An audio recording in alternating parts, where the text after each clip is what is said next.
फुफ्फुसाचा cancer हा जगातील सर्वात गंभीर आजारांपैकी एक मानला जातो. हा आजार मुख्यतः धूम्रपानामुळे होतो, पण त्याशिवायही काही कारणे आहेत. फुफ्फुसाच्या कॅन्सरची लक्षणे काय आहेत ते आता पाहू. फुफ्फुसाचा कॅन्सर सुरुवातीला सहज ओळखता येत नाही, कारण तो हळूहळू वाढतो आणि सुरुवातीची लक्षणे श्वसनाच्या आजारासारखी असतात, जसं की सर्दी, खोकला, टीबी. पण जसजसा तो वाढतो तशी स्पष्ट लक्षणे दिसू लागतात. श्वसनाविषयकची लक्षणे: सतत खोकला येतो. आठवडे किंवा महिना तो खोकला थांबत नाही. खोकल्यातून रक्त येतं. थुंकीत किंवा खोकल्यात रक्ताचे थेंब दिसतात. श्वास घ्यायला त्रास होतो. हलकं काम केलं तरीही दम लागतो. छातीत दुखतं. खोल श्वास घेताना किंवा खोकताना छातीच्या बाजूला वेदना होतात. श्वास घेताना शिट्टीसारखा आवाज येतो. वारंवार श्वसनाचं इन्फेक्शन होतं, जसं की न्यूमोनिया यासारखे रोग सतत होतात. काही सामान्य लक्षणेही आपल्याला दिसतात, पण आपण त्याकडे दुर्लक्ष करतो. थकवा जाणवतो. अशक्तपणा जाणवतो. अंगामध्ये शक्ती नसल्यासारखं वाटतं. वजन घटतं. आहारात बदल न करताही झपाट्यानं वजन कमी होतं. भूक लागत नाही. जेवण्याची इच्छा होत नाही. रात्री घाम येतो. आणि मेन महत्त्वाचं म्हणजे तो झोपेमध्ये येतो. सतत ताप येतो. लहान ताप अधूनमधून सारखा येत राहतो. हाडांमध्ये वेदना होतात. कॅन्सर जर शरीरभर पसरला असेल तर डोकेदुखी, चक्कर यासारख्या समस्याही निर्माण होतात. गिळताना त्रास होतो. गळा किंवा अन्ननलिकेवर दबाव येतो. घशात बदल होतात. आवाज बदलतो. चेहरा, मान सुजते. फुफ्फुसाच्या कॅन्सरमुळे शरीरावरही काही परिणाम होतात. जसं की फुफ्फुसाचा कॅन्सर फक्त फुफ्फुसांपुरताच मर्यादित राहत नाही, तो शरीरभर पसरतो. श्वसनक्रिया कमजोर करतो. ऑक्सिजन शरीरात पुरेशा प्रमाणात जात नाही, त्यामुळे थकवा, अशक्तपणा आणि मेंदूला ऑक्सिजन कमी मिळतो.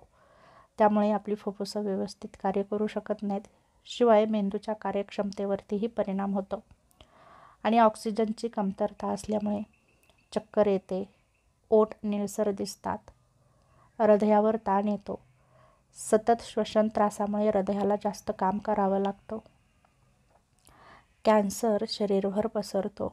मेंदू, डोकेदुखी, फिट्स येणे, स्मरणशक्ती कमी होणे, हाडं ठिसूळ होणे यासारख्या समस्या निर्माण होतात. जीवनशैलीतील बदल: धूम्रपान टाळा.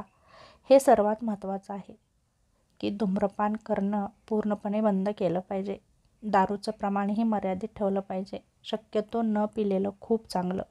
याचा परिणाम फुफ्फुस आणि लिव्हरवर होतो. नियमित व्यायाम करा. चालणं, प्राणायाम, योगासनांनी फुफ्फुसाची ताकद वाढते. ताजी हवा घ्या. प्रदूषणापासून शक्य तितके दूर राहा. आहाराच्या बाबतीत सवयी चांगल्या लावून घ्या, जसं की फळे, ताज्या भाज्या खा. गाजर, बीटरूट, संत्री यासारख्या भाज्या आणि फळे खा. फायबरयुक्त अन्न घ्या. यामुळे पोट स्वच्छ ठेवतं आणि शरीरातील टॉक्सिन्स कमी करतं. हळद, आले, लसूण, कांदा यामध्ये नैसर्गिक कॅन्सर प्रतिबंधक घटक असतात. जंक फूड, तळलेले पदार्थ कमी करा. यामुळे टॉक्सिन्स आणि चरबी जमा होते. घरातली हवा शुद्ध ठेवा. धूर, धूळ, अगरबत्ती, रसायनांचा अतिवापर टाळा. कॅन्सरजन्य पदार्थापासून दूर राहा, जसे की रेडॉन, प्लॅस्टिकमधून येणारे रसायन. त्याचप्रमाणे मास्क वापरा. नियमित शरीराची तपासणी करून घ्या. लसीकरण करा. न्यूमोनियाची लस टोचून घ्या. फुफ्फुसाचं इन्फेक्शन कमी करतं. त्याचप्रमाणे मानसिक आणि सामाजिक काळजीही घ्या. ताणतणाव कमी करा. त्यासाठी ध्यान, योग आणि श्वसनाचे व्यायाम करा. नियमित आरोग्य तपासणी करून घ्या.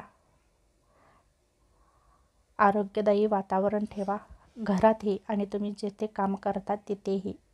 एकूणच फुफ्फुसाचा कॅन्सर लवकर ओळखणं आणि प्रतिबंधक उपाय करणं हेच सर्वात महत्त्वाचं आहे.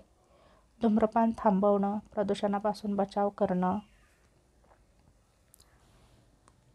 निरोगी आहार आणि व्यायाम हीच सर्वात मोठी शस्त्रे आहेत.